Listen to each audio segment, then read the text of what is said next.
Nail that cigar. Oh. God. Mind them out to send you. Scarlet billows. Why isn't that easy to get him? Start to spread.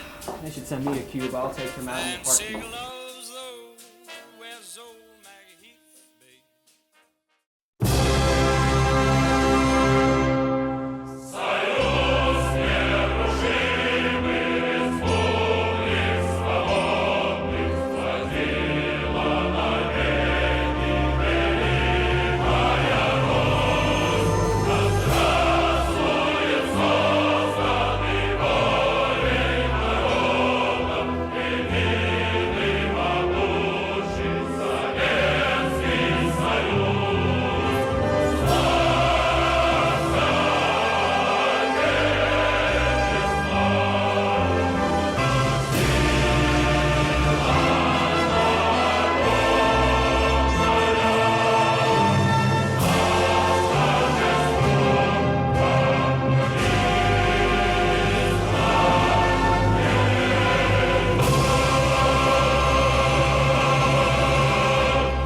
Stephen Danger blast Captain Phidias with the atomic blaster. And, some coffee, babe.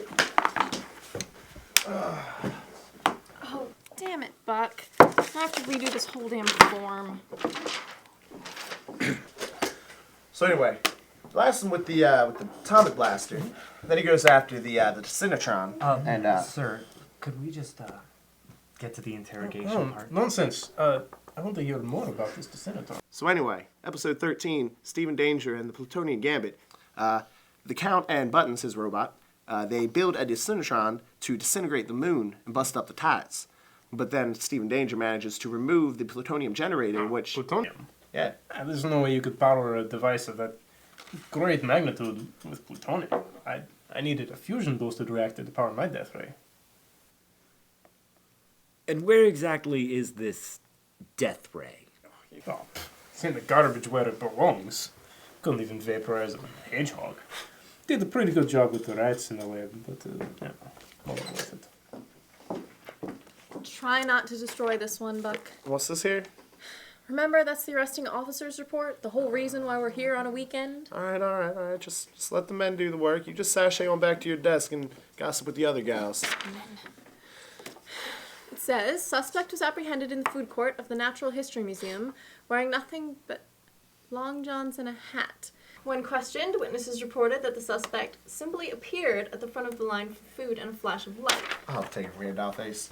The suspect would only say that he was Dr.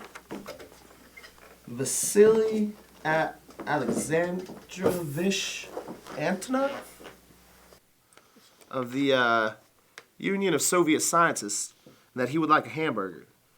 Suspect was turned over to FBI agents at 4:21 p.m. Saturday. I never did get my hamburger. So you're a doctor? Yes, senior researcher at the Rossiyskaya Akademia Nauk, the Siberian division. Oh, I was, anyway. Was? Well, I made a small calculation error that I don't think they'll forgive me for. What kind of a small error? Very small, minute, tiny, actually. It's not even important. Well? I was crunching the numbers and I forgot to carry on, use the decimal point. Said you were scientists. Yes. How could you mess up on such basic math? I got caught up in the moment. Hasn't that ever happened to you? Where you just get so entranced in your work that you forget basic mathematical principles? Nope, can't say that it has. So you were saying about this experiment? Oh, it was my life's greatest work, my magnum opus. A device that would not only give me unlimited access to anything I desire, but also the freedom to do anything. I'm not following. Well, no, it's much too complex for a simple-minded person to comprehend. Hey. But I will entertain your guesses. Maybe you'll surprise me. Well, you said that you would have unlimited access to anything. So what is this, some kind of money printer? Well, that is certainly surprising. It's related to the death ray. No, not at all. It's not supposed to be. Not supposed to? Well, if something got inputted into the device incorrectly, the result could be catastrophic. The worst case scenario is a small town could theoretically go up in smoke. That sounds like a pretty deadly money printer. Well, it's no money printer, it's a teleporter. I'll tell what now? A teleporter. It's a device that could be used to transport someone from one place to another. When did you become an expert on mad scientists? Mad. I have plenty of downtime to read books. Yo, if you got enough free time, you should be doing something useful like making me a sandwich. Well, if that's how you feel, then maybe I'll leave. And I'll leave you two to figure him out. Actually, Mary, I'm getting a little bit hungry. Hey, you know what? I am too. Interrogating's hungry work. And I never got my hamburger. you know, a hamburger does sound really good. Here, if you're heading out somewhere, could you pick me up one? Yeah, give me one too. Rookie, can you cover me? Yeah, sure, boss. That's what I have. What kind of silly currency is this? Can't buy a burger with these, that's for sure. Suppose not. Do you mind paying for me then? I can't answer questions on an empty stomach, after all. Fine. Wouldn't have this problem if you made a money printer. So, back to the task at hand. How does this teleporter work? Oh, it's quite simple, actually. If you know the location of every electron, proton, and neutron in a body, then you can just assemble them in the proper location. You combine that theory with more atomic power than 347.2 H-bombs, and you have the rudimentary principle for instantaneous travel through space. You mind saying that in English, please? You're lucky I'm speaking English at all. Could tell you that in my native language, eh? Princip neopredenoloski. Alright, we don't need a smartass. No, of course, we already have one of those, because clearly your brain is not in your head. Let me at him. I'll show that commie fucking scum to make fun of me. Boss, we don't need a fight right now. We just need to know why he's here, and more importantly, how he got here. Well, I think the how should be pretty obvious at this point. You're telling me this teleporter of yours actually works? Precisely. But how? To know the exact location of all those particles would mean a direct violation of Heisenberg's uncertainty principle. Well, you have to supercool the subject. Well, yeah, super cool, but the temperatures you have to reach, I can't even fathom how low it is. Negative 50. Fahrenheit? Well, no, Celsius, but Kelvin, actually. that's impossible. 0 Kelvin is absolute. Cooling at anything beneath it's physically impossible. How the hell do you know all this? I borrow Mary's books sometimes. Strange things happen to physics when I'm around.